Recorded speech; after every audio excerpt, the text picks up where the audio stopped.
Tony, what would you call yourself then? A life coach, or what would you call yourself? I'd say a life coach Yeah, first and foremost. There's a spiritual element to what yeah. I do, but in the main, I'd say a life coach. Yeah, Okay. So obviously, I've got onto you through through my wife, but I know the work you're doing around Liverpool and how you're trying to help people, men, isn't it, yeah, particular? men in particular. Yeah, I do have female clients, Okay. but the majority, the reason I set it up was geared towards men. And It's you're doing it in your spare time, aren't you, yeah, at the yeah, I do it in moment? my spare time. Yeah, yeah, Right. Okay. So one of the points, like I mentioned before, is I want to know your story up until this point. yeah. Because everyone's got a story, everyone's got lived a life. I mean, how Mm. old are you? 49 and 50 this year. Yeah, so you've got 10 years, 9 years on me. Mm. So I know you've lived a life, and you're offering a service, which is another thing. I think you've lived through something to be able to, well, to want to offer a service. Yeah, and So I think that's important to what you've just said. Just to labour on that point, Kev, that when you've been through it or through lots of different experiences, I'm not saying it puts you in a better position, but it puts you in a more of an experienced position to give advice. yeah, So I'll touch on it, but when I was going through my version of hell, I went to see numerous counsellors and they just didn't get it. They just weren't getting it. I know counsellors who are very, very good, but the ones I seen in particular just couldn't understand me. And that's what drove me to this now. So when lads or women sit in front of me, I can relate to what they're talking about. yeah, I think it's a massive. I think obviously people who go to uni and live that life and they're professional, they may help a lot of people, but I think there's two ways of learning. You can go down the uni route, or you Mm. can have the life experience. Mm. And if you're half the population, a lot of people have gone down and lived a life and learned that way, and they feel more comfortable opening up with someone who's. Yeah. So that's why I was thinking about this, because if people understand you, Mm. hear your story, and then if this gets out to like the Liverpool area or worldwide, Yeah. at least, well, they'll know what they're coming into as well, and they'll Exactly. Yeah. know if they were on the fence of going to speak to someone, or they were shy. Mm. If your story hits them and they relate and they go, yeah, he's the guy for me. So Mm. that's my intention, so people to understand you and then expose what you're doing Yeah. to anyone who listens to it, really. Yeah. Yeah. So obviously, I know you're from Liverpool. Did you grow up in Liverpool then? Did you start Yeah. there? I grew up in Liverpool. Me and my brother, my dad and my mum had a brilliant upbringing. Lots of love, care and attention. It was good. It was a fantastic upbringing. So I was very blessed and very lucky. I had two hard-working parents, um, and up until recently, they're still hard-working. So Yeah, just what I would call, say, the average family, happy on holiday a year and out playing in the streets as a kid and stuff like that. So the upbringing was really, really good. Lots of fun, lots of love. Yeah, it was yeah. good. Whereabouts in Liverpool? Litherland, Yeah, um, oh, I don't know whether you'll know it, but it's by the Leeds to Liverpool Canal, Litherland Ways. yeah, But yeah, it was good. It was good. We grew up in a street with there was like 20 odd kids in the street. It was brilliant. And I guess that's where you start your education when you're a kid, don't you? You yeah. know, learning to interact with other lads and stuff like that. And it was brilliant. Yeah, it was a really good time. What was you into it when you were a kid? Football. It was just always football, mate. It was just out in the street kicking a ball up and down the street, and all the lads in the street play football. It was really. I was born in '75, so growing up through the '80s, there was only really football. I mean, very rare in school that we played cricket or rugby or anything like that. Everything was geared towards football. Now they play tennis and everything, don't they? There's lots of different sports and lots of different activities, but at the time it was just football. So, and as I grew up, being in football teams and being around lads all the time, and you you you're learning a bit of banter, your character building, and it's all these things that when I look back now, that's my makeup. I like to have the crack with the lads. Um, so it's that education without me realising it. I look back now and go, that was invaluable to me.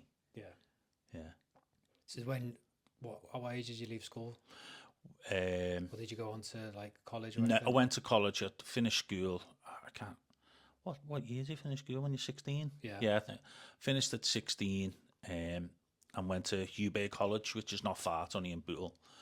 And I sort of just fell into construction, civil engineering, building roads. I still do that now, actually. Sort of just fell into it because I didn't really know what I wanted to do, if I'm honest.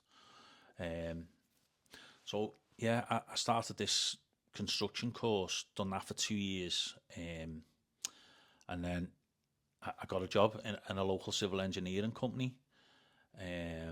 I'd say, Kev, it was a stereotypical lad working for a tarmac company, finishing work on a Friday, going for a pint with the lads, playing footy on a Saturday, going for another pint with the lads, hungover Sunday, a Mackey's, and then back to work or back to college on a Monday. It was sort of like, it was just Proper worker. yeah, just a worker, Yeah. yeah. And I guess around that time, a lot of people done that. A lot of my friends all done that. It was like the norm, you know. Obviously now, I'm nearly 50. I realise that there's so many opportunities now for young people to explore different things.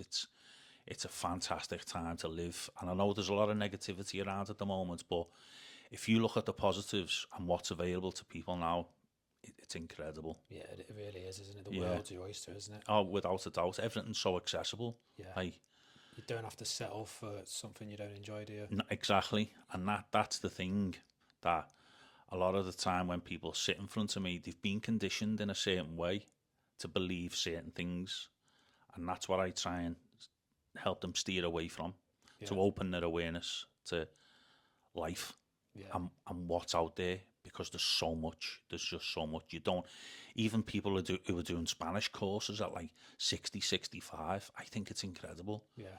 Because your life's not finished. No. You're not over.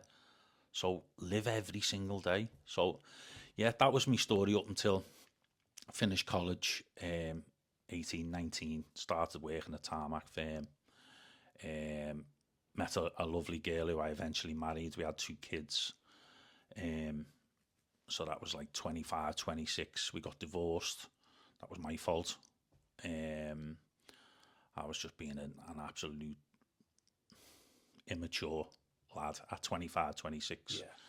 Yeah. You think you're growing up, don't you? I reflect back now, and you literally, you're not a man, are you? At that age? Absolutely not. You think you are? Mate, I don't believe, and you're not really a proper man till you're around 40. Yeah. I honestly believe that, because I truly it's like you get all this silliness out of your system, but at the time you don't realise who you're hurting by your actions. You don't see it.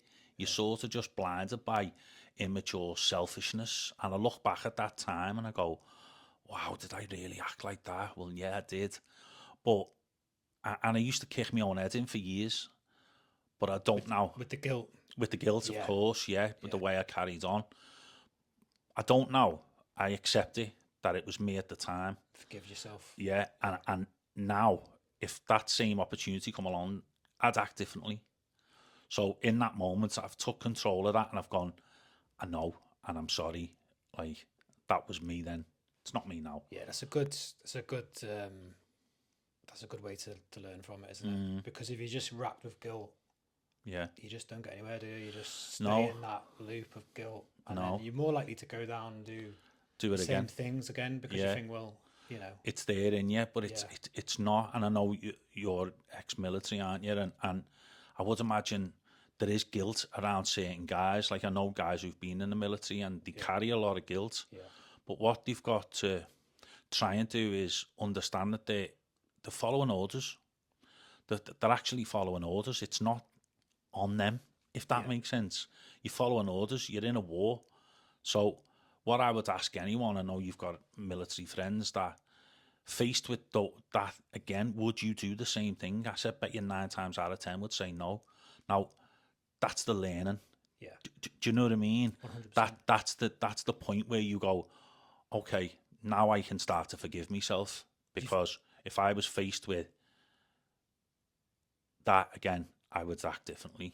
Do you think that's part of life? Do you think that's why we're here, what we're here to do? Do you think to learn? To learn, Yeah. 1,000,000%. Yeah, Because I do.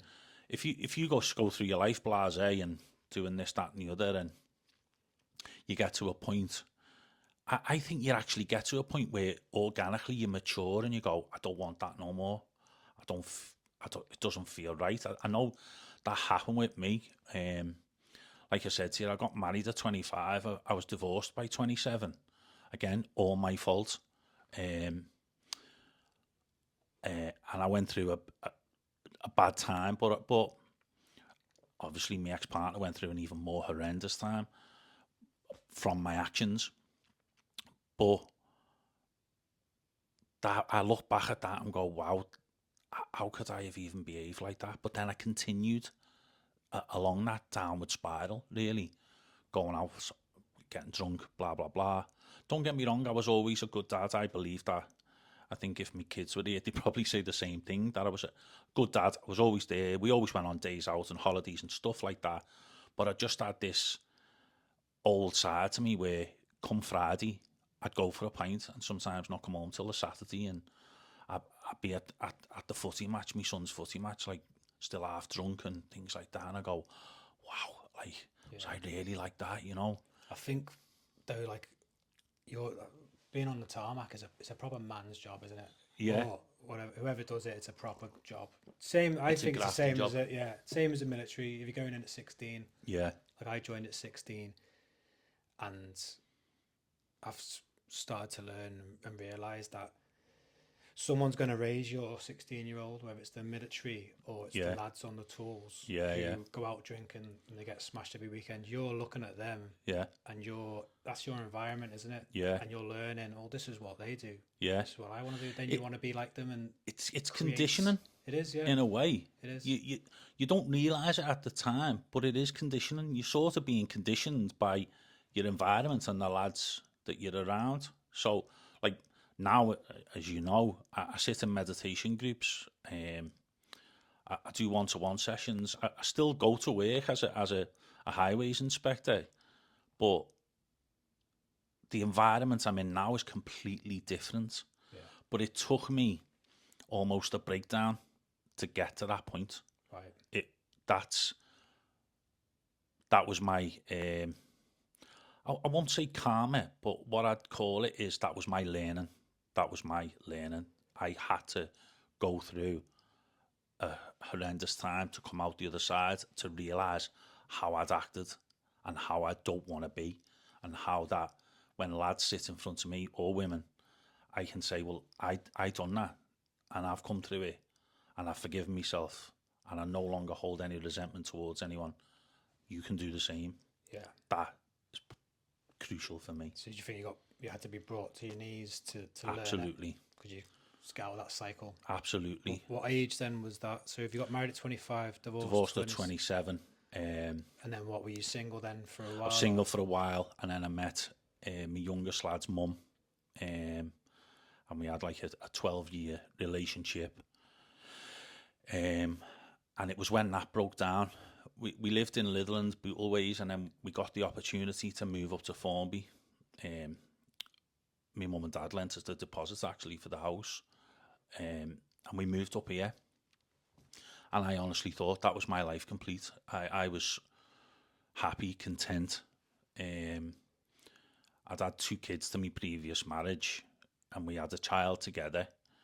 And Nicola had an older lad to her previous marriage. And it was brilliant, mate. We'd take the kids out walking down the beach and bike rides on a Saturday, and it was good. It was good, but there was always that like an edge, if that makes sense. I think I had an edge and she had an edge. So we were a few years in. Like I say, I think it was about 12. I'm not sure. Living in Formby, absolutely loved it up here, and the relationship slowly broke down. To be fair, she was in a high pressure job. She was a school teacher, which isn't great for anyone. The stress with that must have been horrendous. I was still in a highways type stressful job, and then over weekend we had 4 kids to try and juggle. So it was like other people would just call it life, but it is a stress. I think obviously we had kids to different people as well. That added to the stress. So I look back now and I go, wow, there was so many different pressure points, if you like, that were getting pushed, and it got to a point where it was too much, and she asked me to leave because she was going to keep the house on and the kids were going to stay there. So I left and went back to my mum's, and it was at that point that I started falling apart. Like I think I was about 30, I don't know, late 30s, touching 40, maybe late 30s anyway. I can't truly remember. And it was that point where I had visions of my youngest son being brought up by another fella, someone else being in the house, another guy being in the house, and I had all these crazy thoughts going through my head, and my youngest lad,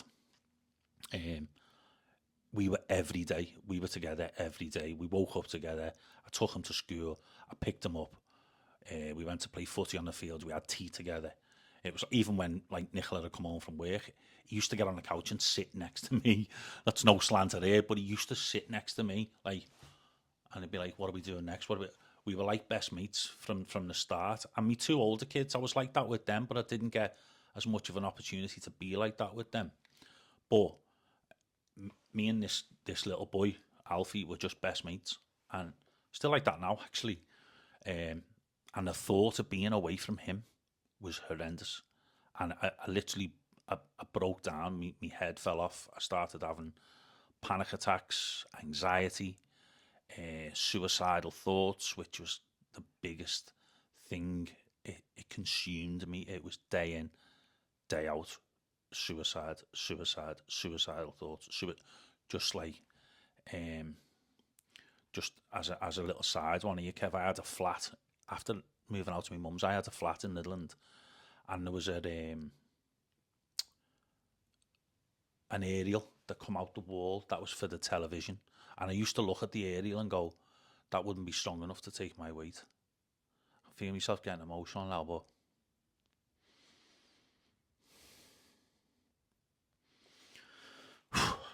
I used to look and think, that won't take my weight. And then I'd think about Alfie being by himself. It was heavy. Yeah, it was heavy. Would he snap you out of it? It was that was the pull, you see. Pull you back. Yeah, because I always knew I was a dad, and I thought, I can't leave these by themselves, not a chance. Yeah. And it was those 3 that pulled me back. And my mum, God love her, my mum didn't have a clue about intrusive thoughts or these suicidal thoughts I used to have, and she used to sit with me in the kitchen for hours on end, and I'd talk about it, and she didn't fully understand it. She'd just go, "No, I get it, son, I get it," and she was amazing. Wow, she was like me rock, mate. She still is me rock. And it's that understanding that I give to people now, and I say, I've been there. Yeah. I've been there and know what you're feeling, and I can help you through it because I've lived it, and I had people around me that helped me. Again, my mum. But even at the time, I was still going out, you see. I was still going out with the lads because on a Friday I was conditioned. Yeah. No matter how bad my week was, how much I hadn't slept, Friday I'd go, right, I'll be all right when I've had a pint. Yeah. I'll be back in the game here, boys, give me an hour. Yeah. And I'd have a few pints and it'd go away. But then on the Saturday and the Sunday, I'd be back. Did you talk about it with the lads? No. No. Absolutely so not. So you're putting on the mask then going Absolutely. Like at the time, mental health wasn't spoken of. It just wasn't around. Yeah, I mean, I think the era as well, like our parents' era, it's, I keep saying this to Sam, they were raised by parents from the war, weren't they? Yeah. So if you were fed and clothed, like you'd be happy. Do you know what I mean? That's it. There's certain things that you take from your parents now. I know where I'm at, and I can look back and view things objectively.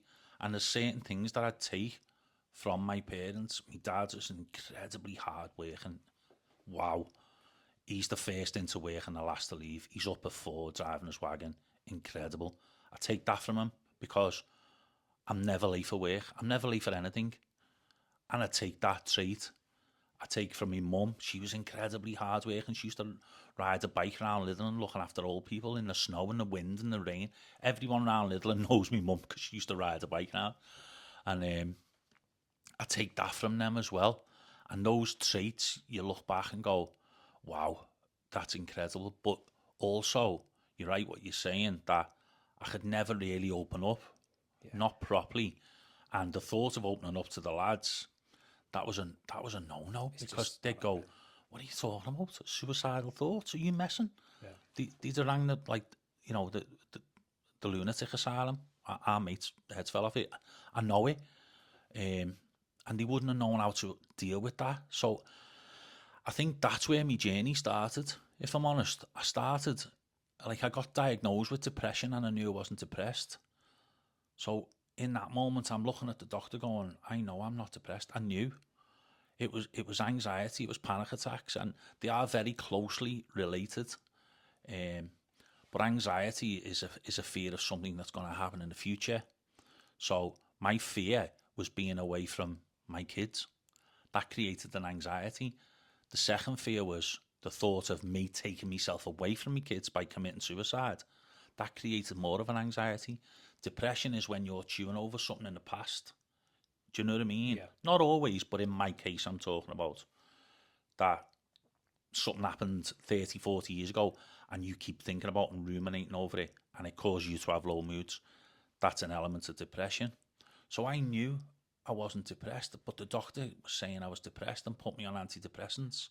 I only took them for a week because I thought, something's not right here. So I started delving into it. Where do these thoughts come from? What is going on?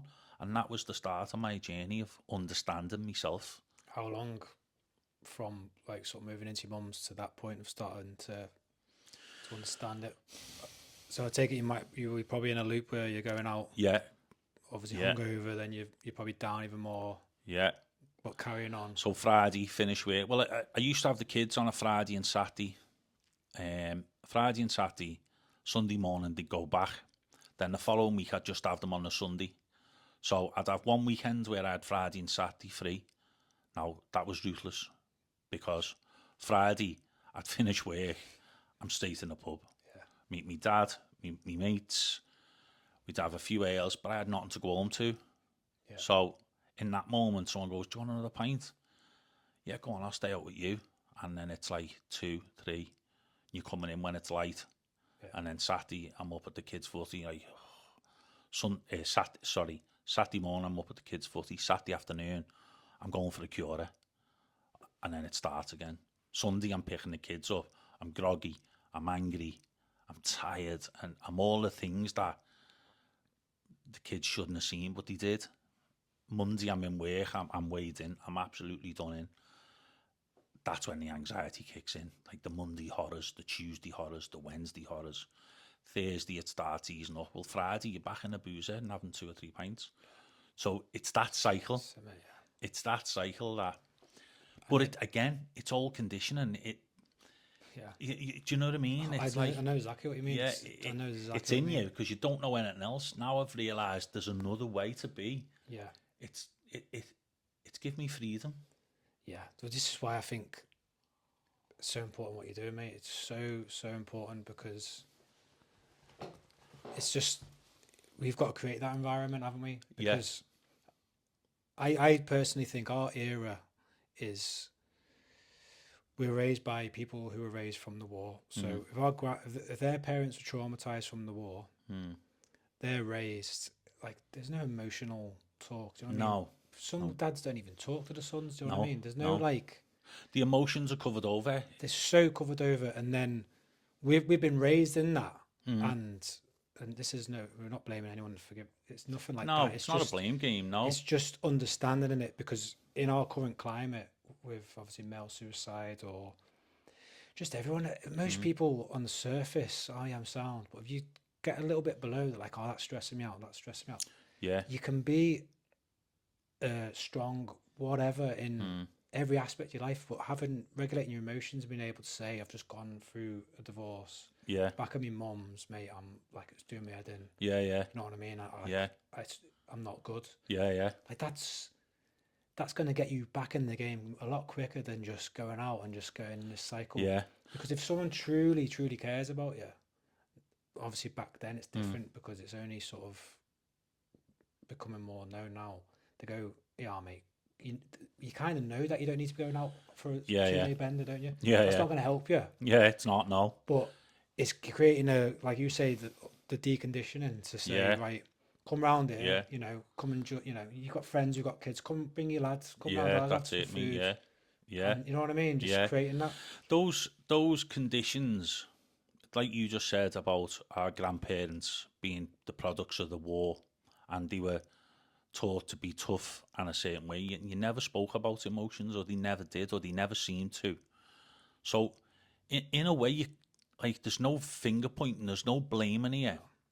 What it is a realization that as time's gone on, people have had layers put on them by the parents, by the grandparents, and each generation's had a certain layer.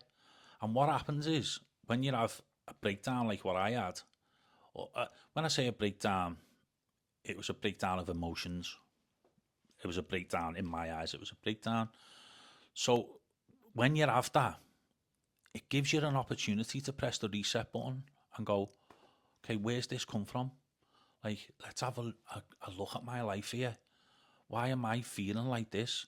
Okay, if no one gives you a life manual and goes, right, this is what you do in this situation when your partner wants you to move out and you've got to move to your mum's, this is what to do. No one gives you that.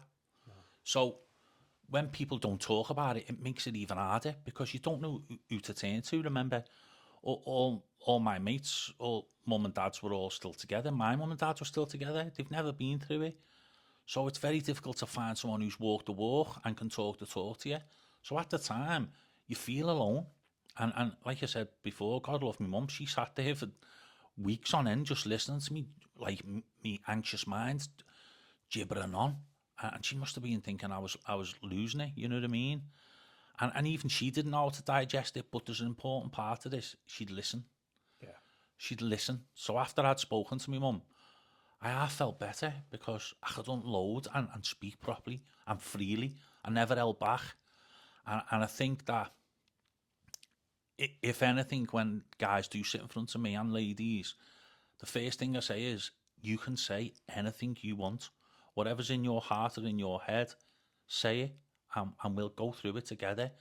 And just when someone says that to you, go, oh, okay. Yeah. Do you know, it's having that safe space to talk, talk, because the very act of talking releases a stress anyway. It's like crying. Talking's very similar. Releases a stress and you feel better. You might not have got to the end of the problem, but it's shared and it's off your chest a bit. And they're not feeling judged as well. Absolutely not. Because absolutely not. You could go to some people in your family or your friends and you could feel judged, or just do this, or shut up, soft lads. And that's it. You're shelling up then, aren't you? Yeah, exactly. So I suffered with intrusive thoughts. Now, intrusive thoughts come from a part of the brain. The name eludes me at the minute, but these intrusive thoughts were so bizarre. They would send me into an anxious spin because I would think, where's that thought just come from? Why am I thinking that? And then I put myself into a spin. But what you've got to remember, your body's in a state of stress. It's in a state of anxiety. So your mind, you're speaking from an anxious mind. You're not speaking from a calm, serene, peaceful mind. You're speaking, your voices in your head are coming from an anxious mind. It's not you as you are. You're like that. And that's what people don't understand. And that's what people didn't understand about me. I'd have like crazy intrusive thoughts and go, and then it shocked me. Now, I never told anyone that. But fast forward about 5 or 6 years and I'm working with a gang of tarmackers and I'm talking to this lad about what I went through. And I told him about these thoughts and he went, wow, he said, I have them, you know. I went, go on, tell me like what?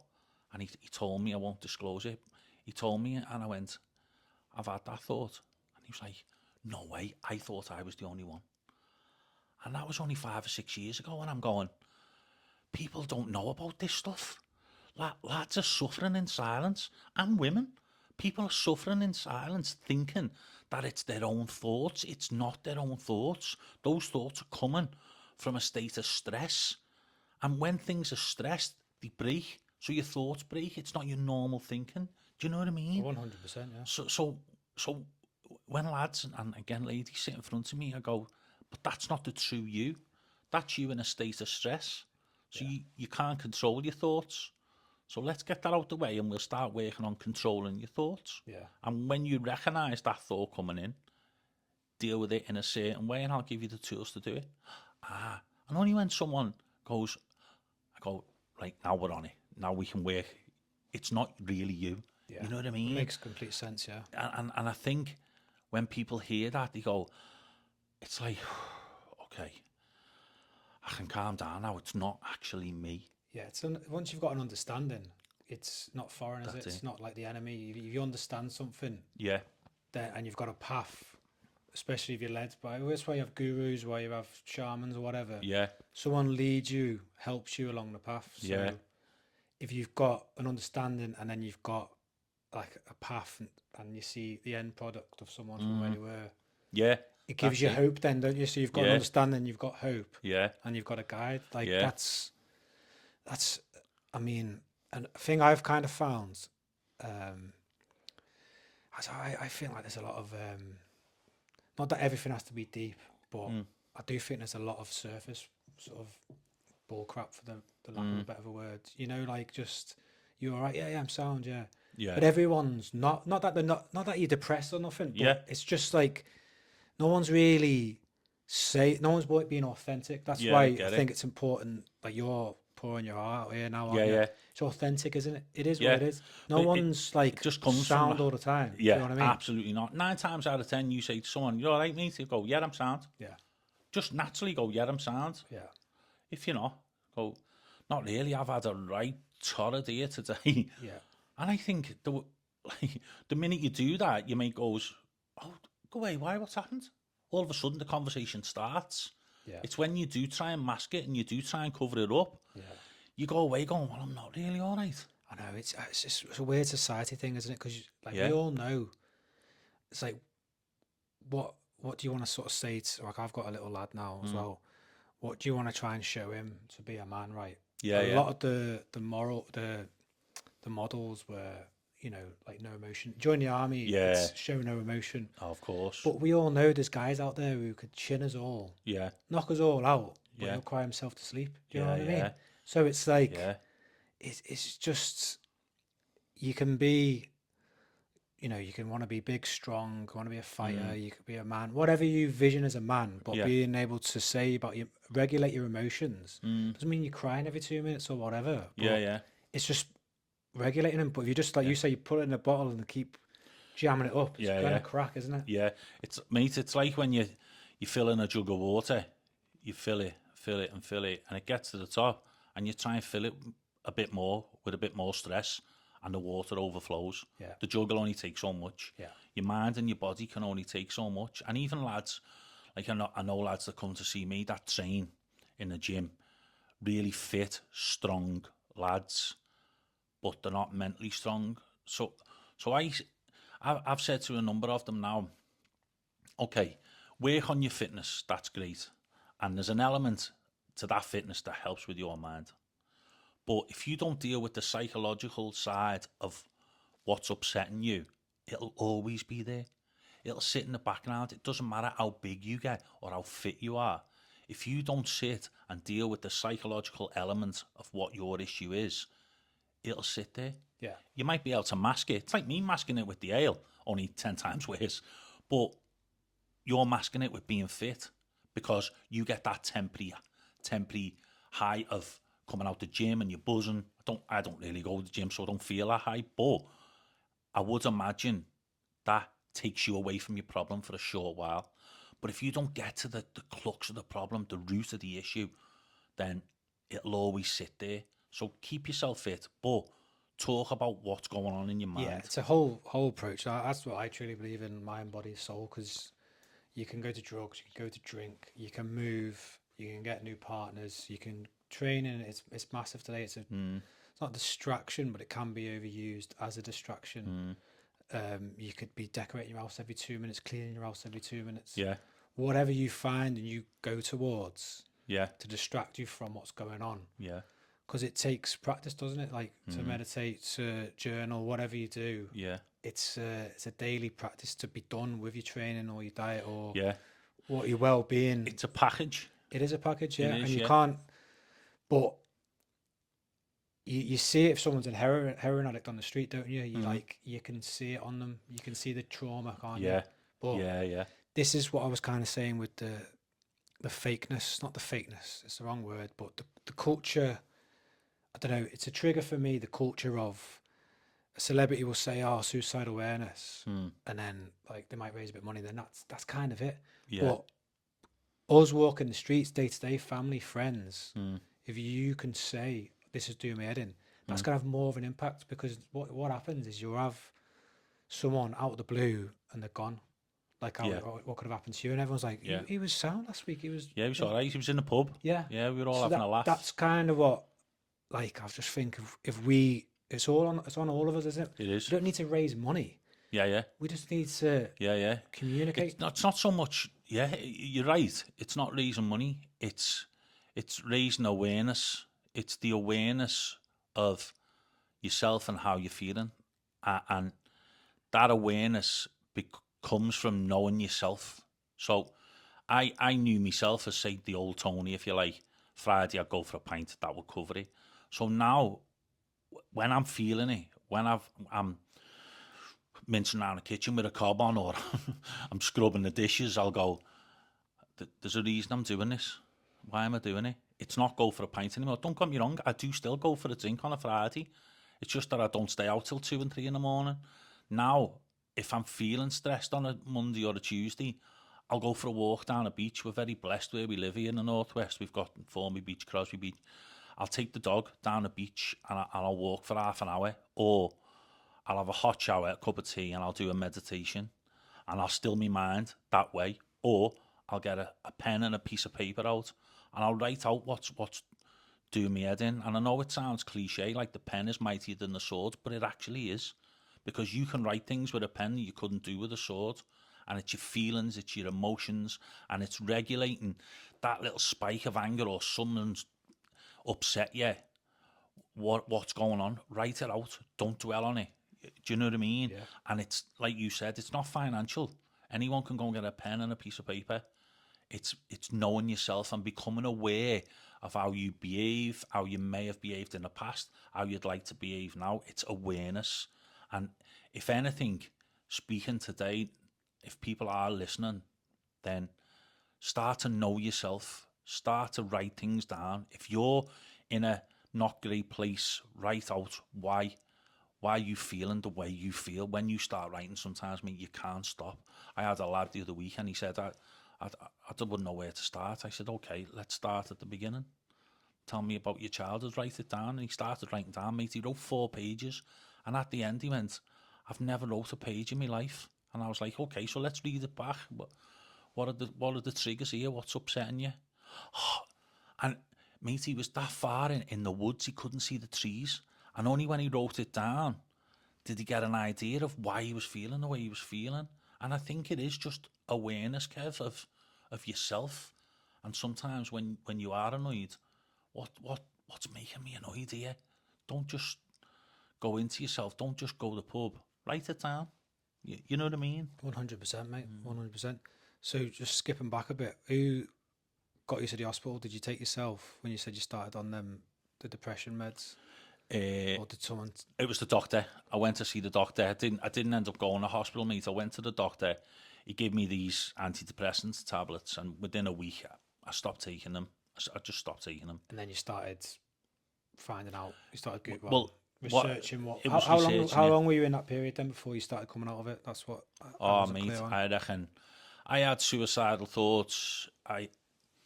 Every day, I would imagine, for about 5 or 6 years. Really, it lasted Yeah, that long. yeah. But it wasn't. I didn't plan it. What I'm saying to you is that there's people that will set a date and plan it, and wow, God love them. But I just had the thought in my head, so that I classed that as an intrusive thought. Right. So, I started looking into that, researching where do intrusive thoughts come from? What part of the brain gives you that?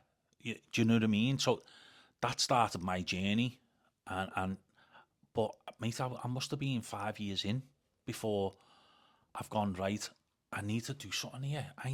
Because again, I just masked it for so long. Masking it became the norm. And it got to a point where I got fed up masking it. I had to do something about it. Yeah, it's some strength though, mate, to crack on. That's where, like, I know your job, mate, as a young kid out in the rain at all weathers. There's a strength to that in itself. If you've never worked outside in the elements, Yeah. do you know what I mean? Yeah. 5 a.m. on night shifts, so Yeah. like you have got like that. Your spirit's strong there, just to crack on, even without the knowledge or the help. You've just cracked on and cracked on, and obviously your love for your family, which that's it. is amazing to me. That's it. So then you started. What else helped you then? So if you started researching the intrusive thoughts, what else did you do then? Yeah, well, I started looking into meditation. I don't know why I was drawn to it, but what I realised was, if you imagine on a graph, my mind was like that. It was up, down, depending on the day, it was like that. And I needed to get it like that, if that makes sense. Yeah. So I realised very quickly, it's me thoughts. How do I deal with the thoughts? Okay, I go running, but I need to get to the bottom of this. And I started a meditation class in McGull, the Truth of Spirit, which was a lifesaver. Sitting amongst like-minded people who were trying to learn how to still the mind and still the spirit within and still the thoughts. And I fell in love with it, mate. I become obsessed. I become obsessed with self-development. I become obsessed with knowing myself. And a lot of people on these journeys, they start off by looking for external stuff, and it's not, it's internal. You've got to go deep within your soul and pull out what it is that's bothering you. And that's why I say about knowing thyself, know yourself. Like, where do the emotions come from? What's me triggers? And it opens up a can of worms, but it's been the best can of worms I've ever opened, because it's allowed me to explore myself and what I like doing. Like, I used to think that I loved being surrounded in the pub by all the lads having a drink. And don't get me wrong, like, there's an element now where I can still go and sit with the lads and have a pint, but I'd rather sit in a meditative state now with some soft music on and a few candles, finish my meditation and go and have a cup of tea and a biscuit. It was lovely. Like, I get a buzz out of it. So I've got to that point now where it's like completely different to what I used to get a buzz out of it. You know what I mean? I imagine as well, when you're seeing the change in yourself, it just reinforces it, doesn't it? 'Cause you're learning, you're going to something new, and then you're seeing the change in yourself. Yeah. And it's going to be radical, isn't it? If you've gone from that. Yeah. So then that just makes you more into it and more inquisitive, doesn't it? And that's the thing. Like, I think I first started going to meditation about 7 years ago, and just fell in love with it, like I said. But I still have the odd slip up. Like, 2 weeks ago I went out and probably had a bit too much, but now I don't kick my own head in. I get up and I go, okay, it's a little slip up. Let's get back on the horse. Do you know? And you've got the tools, haven't you, now? Yeah, and I've got a bit more balance than what I had in my 20s and 30s. There's a balance there that I'm well aware that I've created myself, and it's a nice balance. Do you know what I mean? 100%, yeah. Like, I've got more books than I have televisions in my house, because I like to read. I've got a thirst for knowledge and what makes people tick. And do you know, it's an obsession. Now, it's actually an obsession of, how can I help this lad sitting opposite me? So I'll say, read this book, or do it, because I've read it myself. I've been there and I've done it. Yeah.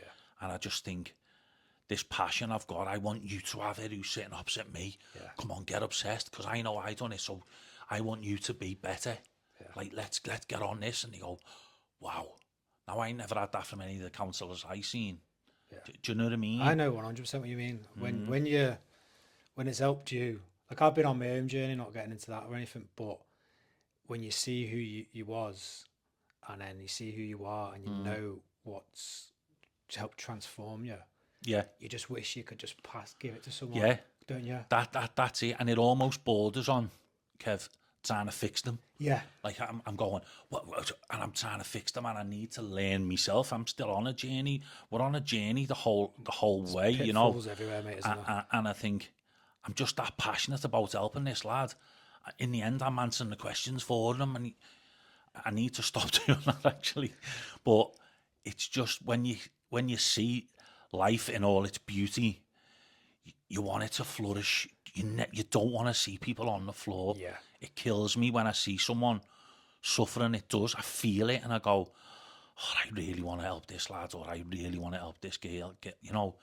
It's just a passion. It's become a passion. Yeah. That I believe everyone has the right to be happy and content and peaceful. Yeah. The knowledge is there, isn't it? And that's what's kind of sad about. I think. Well, you can look at both sides of the coin, can't you? You can see misery, or you can see beauty. Yeah. But it's a battle with the distraction, the news, all of the distraction. Yeah. Everything's geared to take you away from what you need to find a peace. So we're all being led down a path. Mm. I don't know, everything from fast food, which is just rubbish, the telly, which has got crap messages from the news. It's all fear-based, isn't it? Yeah, yeah. You know, you're overworked, you're struggling to pay for things, so everything's just pushing you towards this stressful state. Yeah, yeah. It's not set up to No. have you in this other state. You've got to fight to get into that state, haven't you? Yeah, it's not geared up. The system's not geared up for prosperity or even peace. No, I don't think so. It's not geared up for peace. And it's one of the questions I do ask me clients, and I say, what does peace look like to you? What does peace look like? And they go, they've never even thought of it. They're that consumed with daily life. They've lost that, or they never knew it was there. A lot of people don't know what peace is. So if you ask me what peace is, I'd say Sunday morning, I take the dog for a walk, I come home, I make my son breakfast, we put the music on, not the television, the phones are off, and we have a cup of tea, we have breakfast, and we have a giggle. And I am in a state of peace, cooking his breakfast, and he's sitting here, he's chatting to me about he's just started a plumbing apprenticeship, so he's buzzing, and that moment is peace for me.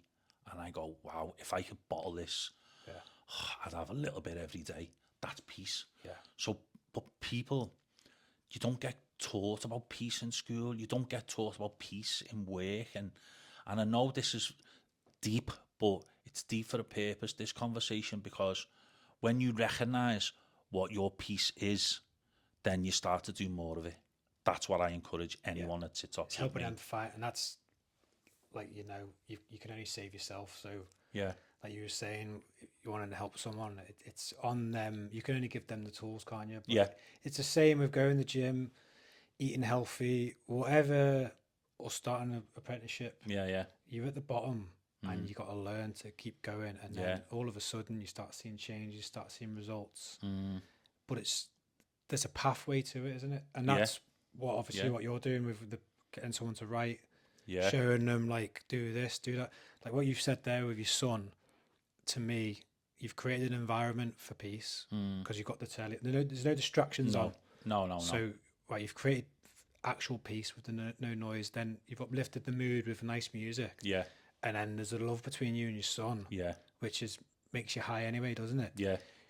You're having a conversation, you're interacting with them, looking them in the eye. Yeah. Actually listening to what they're doing. Yeah. It's like... Yeah. You're just buzzing, aren't you? Yeah. And there's lots of different elements to that, isn't there? There's Yeah. the telly's off. There's no phones. There's talking. Everything you've just said. There's lots of different elements that will contribute to that moment of peace, isn't it? You know, not slagging someone else off. No, you know what I mean? It's all creating positive. That, it's all positive. Yeah. And going back to what you said before, Wouldn't it be great if we had a news channel on the telly that only give positive news? Yeah. Wow. Like, and everybody watched it right throughout the country. I know I'm being a bit John Lennon type here, like, give peace a chance, but why don't we? Why don't we have a news programme that only has positive news? Yeah. And everyone watch it at tea time. Sit round as a family and watch the positive news channel. My word, how the vibrations would raise throughout the country. But they won't. Yeah. But that's, mate, imagine that. Yeah. I mean, I've got my own thoughts on that. Like, why it doesn't happen, but it's a massive change. It doesn't happen for a reason. Yeah, I mean, the military courses I've done, a lot of them are arduous, right? They make it hard for people to quit, but they also want to weed out the moaners and the whingers because that infects people. Do you know what I mean? Yeah, I get it. It affects your mindset. It spreads. Yeah. Yeah, I get it. Cheerfulness in the face of adversity. It is that. I honestly feel like they hijack like the spiritual sort of teachings, maybe from the Knights Templar. I don't know. I don't know. But it's hundreds of years old, maybe not thousands. Thousands. But that's a mindset thing, isn't it? Yeah. If negativity spreads, it is. and then you put on that box 6 o'clock, 12 o'clock, 6 in the morning, 12, and then dinner time. Yeah. Just getting fed a bit of that fear. Yeah. What happens if he drops the nuke? And you're just like, what am I going to do about my kids or my grandkids?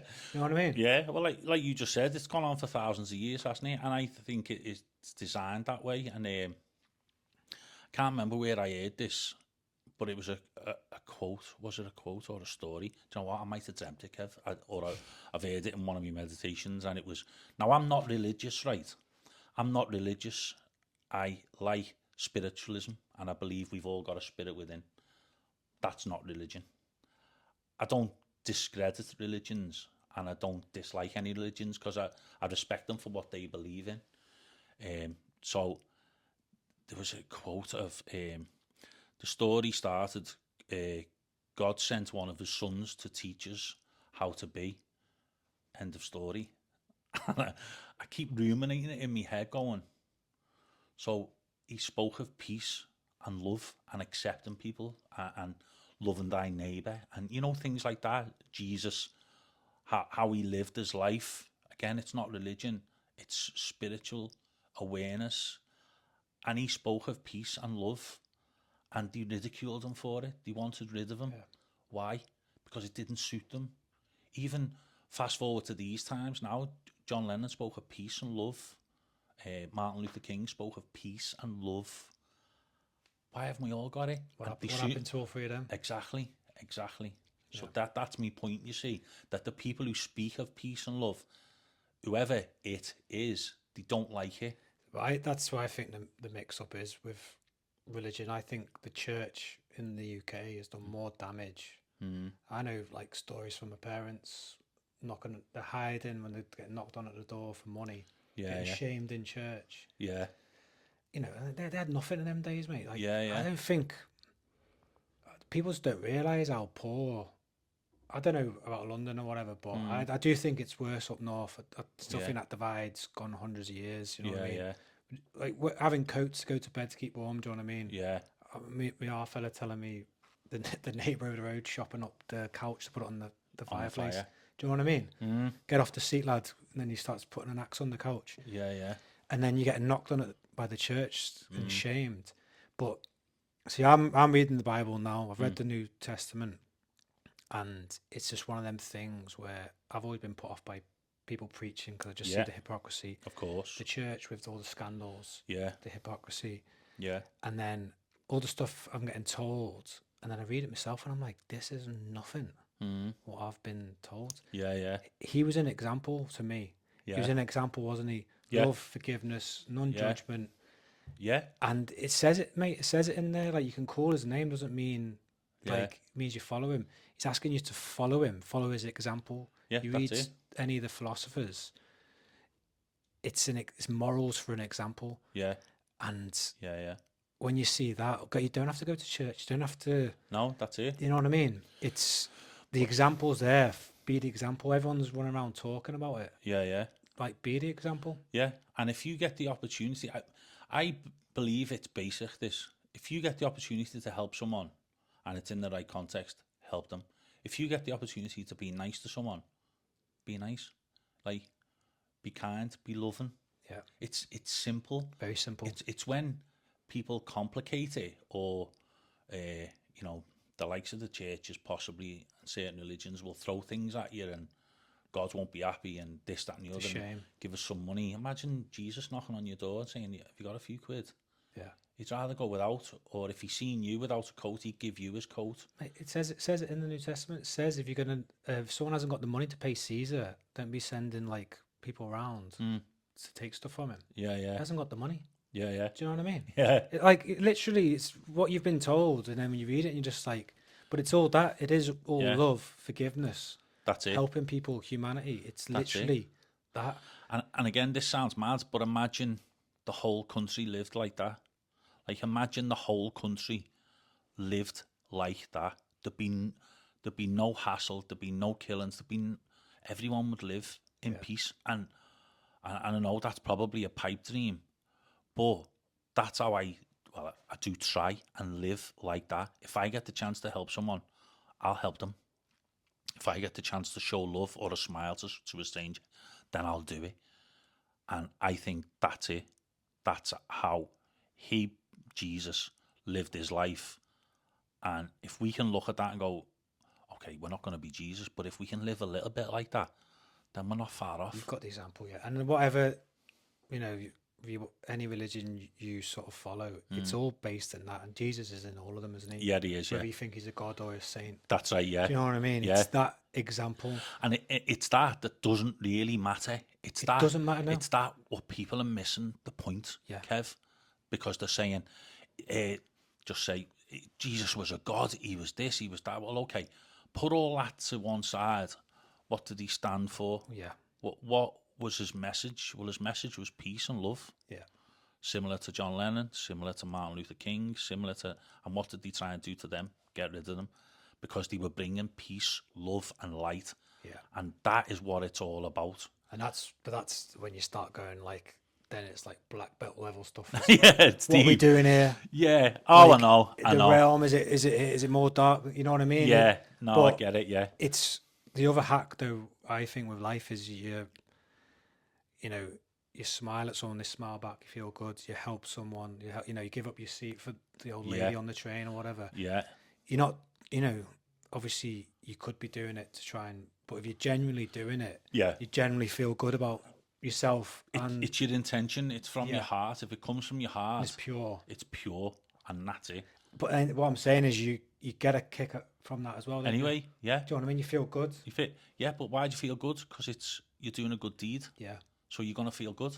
Yeah. When you say something nice to someone, you feel good because it's a nice thing to say. It's all the positive words. It's respect. It's being humble. It's being kind. It's being loving. All those words make you feel good. Yeah. And when you carry out those acts related to those words, you feel good. When you start doing, say, different stuff or the negative words, they don't make you feel good. They don't make that person you're saying them to feel good. That's what they're designed to do. So if you try and live your life with the majority of these nice words and these nice conditions and this nice way to be, you feel good. And that's it. Yeah. It's so simple. It's very simple. Eat what hangs off a tree and what grows in the ground. Meditate. Show love. All the lovely, wholesome things, and you'll feel better. Don't get me wrong, on a Friday, I do fall off a little bit and I have a couple of pints, but I'm not going to kick my own head in. We're human, mate. Exactly, and that's... But for me, Kev, I've got that balance now. I've got that balance where I can have a couple of drinks and I don't sort of kick my own head in, or I'm not at the footy like hungover. It's not like that.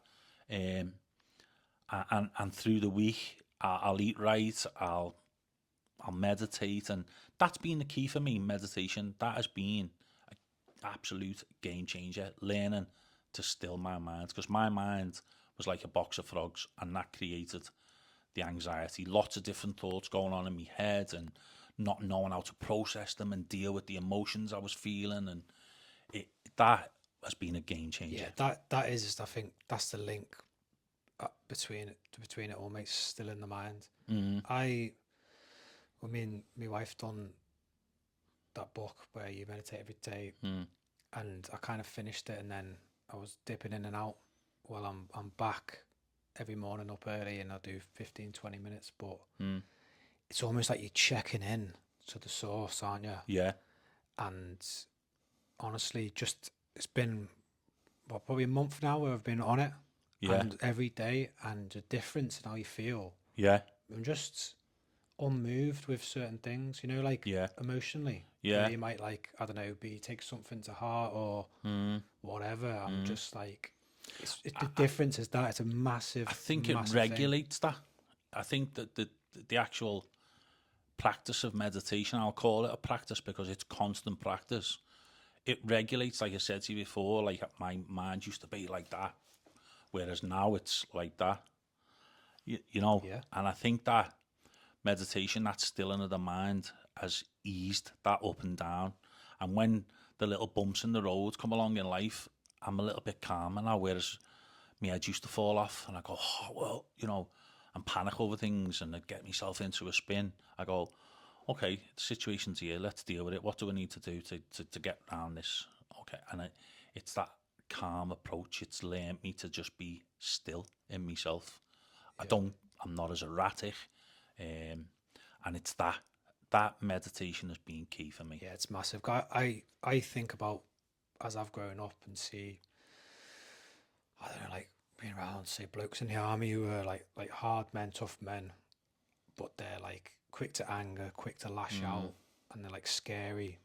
And you think, oh, I don't want to mess with him. Like, not that you half want to be them, but you're just like, you're wary of it. But like now, as I've learned, all I see now is like a scared child. Do you know what I mean? Yeah. If you're lashing out like that, I just see a scared child. Does that make sense? Yeah. That's like, it's taken me a long time to view it from that. Yeah. But Yeah. it's there's a lot of trauma there, isn't it? There's something there. Yeah. It's not like, Yeah. you know what I mean? For me, you're not seeing it now through your physical eyes. You're not seeing it through your old conditioning. You're seeing it through your spiritual eye and your spiritual mindset. Because like what you just said, there's a scared child in there somewhere that hasn't dealt with this. Yeah. So in itself is spiritual awareness. Although you probably wouldn't think of it like that, it is, because you're aware that there's something inside that lad that's making him like that. Yeah. And when he parks it up and parks his ego or this fear, or when he parks that up, his true self will come out. So your true self can see that because you're operating now from your spirit within. You're not operating from your physical mindset. It's coming from inside. That love, you're actually showing love to that lad by saying, I know that's not him. That's a scared kid. Yeah. That's that love that Yeshua spoke of. The forgiveness. Yeah, so true. So, you did a course, didn't you? Yeah, Was it worth it, or what do you think? I'd say no. Life coach course, wasn't it? I'd say the particular one I done, it wasn't great. I'd say it was quite expensive for what it was. But again, I met some incredible people on it, so I don't try and view it as a negative. I'll take the positives from it. I met some incredible people. There's bits of it that I took that I still use now in my sessions with lads. I done a mental health first aid course as well. That was off the scale. That was brilliant. Mental Health England. I've recently just done a mental health coaching course as well in a local centre in Bootle there. That was brilliant, a 5-week course. So I'm constantly like wanting to progress myself, so I know when people sit in front of me, I can help them. I can help them get out the woods. Yeah, you know what I mean? More tools. Yeah, you put the tools in your toolbox, aren't you? Exactly. So any course that comes up, if it sparks a bit of interest, I'll look at it and go, if I can find the time to do it, I'll do it. Yeah, I'll do it. I've got this thirst for knowledge, thirst for a hunger, I'd say, for helping people. Yeah, good. When did you do the course and then start on this? How many years ago was that? The life coaching course was about 3 years ago, something like that, because I felt like I needed a qualification. Yeah, I know what you mean. Yeah. You know, like a recognised qualification. Because I was doing one-to-ones with lads and not really realising I was doing it. I was chatting to lads and helping them, and I never even realised I was helping them. I was just speaking from the heart, which I tend to do. Listening and caring. Yeah, and that's it. And I thought, do you know, I wouldn't mind doing this, like, full-time. Like, I'm not at that point yet, full-time. But one day I would like to do that, yeah, because I can't think of anything better, more rewarding than to see someone progress and get on and pull themselves out of this hole of negativity and be that beacon of light. There's nothing more that satisfies me. Yeah, well, mate, like, there's the passion's there, and that's what will draw people to you, because, you know, you could go to another licensed person who's literally thinking, hurry up, I need to get the next person in so I can pay for the car finance. Yeah. You know what I mean? I need 2 more people in, so hurry up. You know what I'm saying? Yeah, like, yeah. It's the passion, and people who watch this will see that. Yeah, I hope so. That's you know, that's good. Like, yeah, and I say when people do book in, and they go, how long are the sessions? And I go, well, how long do you want it to be? Because when people start talking, I'm not going to stop halfway through and go, right, stop, you've had 45 minutes. Not a chance. Yeah. No way. So I say, when people do ring up, and I'll say, keep yourself free for at least 2 hours. And they go, what, 2 hours? I go, well, yeah, because we don't know where it's going to end up. We could go into 3 hours, but keep your phone in your car and give yourself a bit of time, because this is your time to express yourself. You can't put a time limit on people expressing themselves. I still go and see a lady now in Thornton. She's beautiful. And I take that from her, because she says, I don't have a time limit. I don't have it. You sit there and you talk till the cows come home if that makes you feel better. Now, I know everyone might be going, oh no, you have an hour appointment. Well, I just don't conform to that. I don't conform to that. So I say, guys, it's a minimum of 90 minutes, but if you want to stay longer and chat more, then it's game on. Yeah. Because I want you walking out the door feeling better than when you walked in. And if that takes 2 hours, then it's 2 hours. I really think about the sort of family tree of that. You know, that person who would come in, who was maybe on the edge. Yeah. And like, same for yourself. Yeah. Think about you still being here, and then it's almost like a family tree of helping people, and then that continues on. Because if that ends, it ends, doesn't it? But that person stays here. Yeah. And then it's just that, not even like they're at a point of taking their own lives, but their relationships stays intact. Yeah. And That's it it. saves some unnecessary trauma for the child. I don't know, you know what I mean? Yeah. It's just like, you might not see it, but like, the generations will see that. Do you know what I mean? So this is the way I have it in my head, that when someone sits with me, I'm basically passing a baton of light on. So say I have a bit of light in me that I would call my spirit within. I take a little bit of that light and I give it to someone, and I go, there's a bit of light to help. Then that person takes that and goes, wow, I feel better. And they come out the door and go home and help the wife or the kid or the mate in work. And then that becomes a trigger. So people remember that little bit of light, that little bit of help. And when you realise that, then that could spread exactly what you've just said, only slightly different. You're saying it's a family tree. I'm saying we're spreading the light. Yeah. We're just spreading that little bit of light to that person, and then hopefully that person then spreads a little bit of light to somebody else during the day or the next day, and then they go and spread a little bit of light to someone else. And like, that is just the ideal scenario, isn't it? Yeah. You help someone, they go and help somebody else, then they help someone else, and it spreads, and the light cancels out the dark. You know what I mean? 100%. So what is the sort of vision for the future then? What to get you to do it full time? Is that, have you got any actively trying anything, or are you just going at the minute? I'm going with the flow. Yeah. I'm not pushing it, I must admit. Do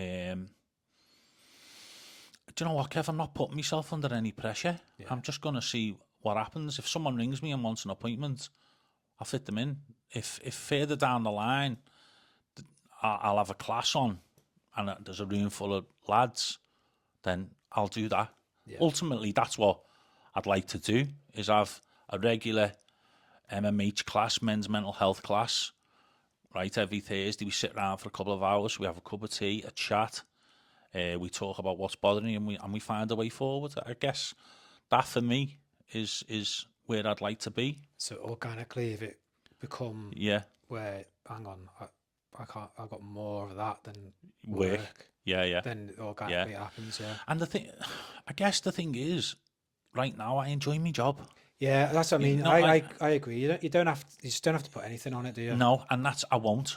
Yeah. I won't put myself under any pressure anymore. Like I say, if someone rings for an appointment, great. If further down the line there's a men's group to be had and I feel it will benefit the lads, 1,000,000%, I'll do it. So it could be a Thursday night or a Saturday morning. I know your wife has sessions, something similar. So yeah, further down the line, yeah. But again, I'm not pushing it. It'll organically happen. I've learned to go with the flow.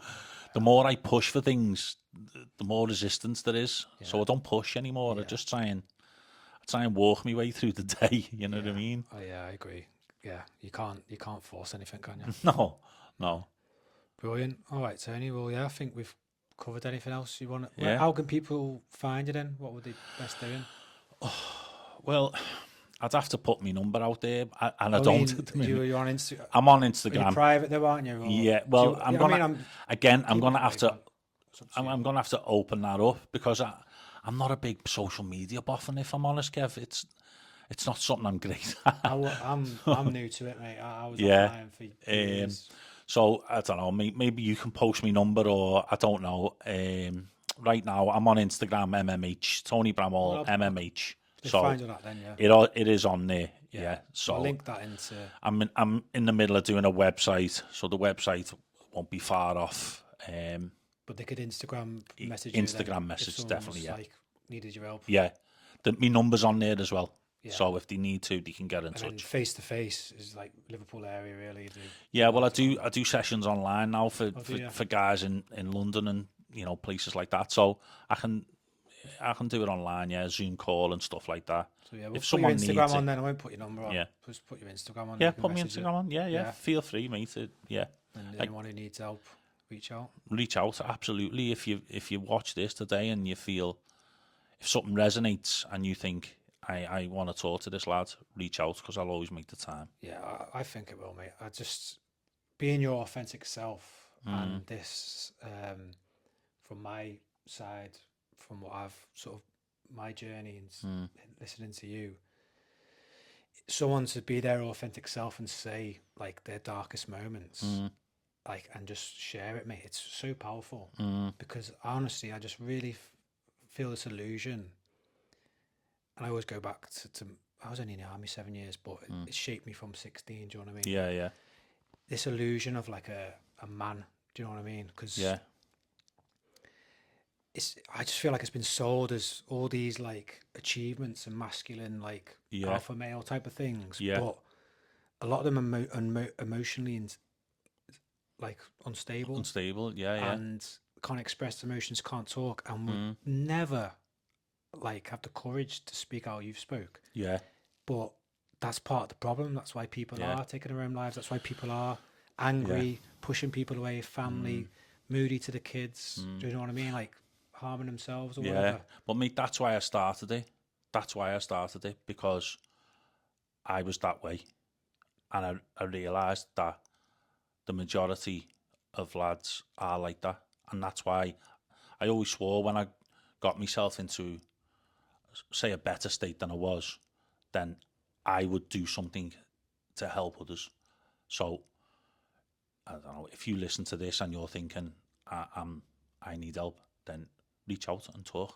Because the minute you start talking, that pressure will release. It's like releasing a valve on a radiator. It releases and it helps. So perfect. I think that's the best spot to end it in. Brilliant, Tony. Nice Thanks, one, mate. Thank Cheers. You can't go back to the beginning, but you can start where you are and change the ending.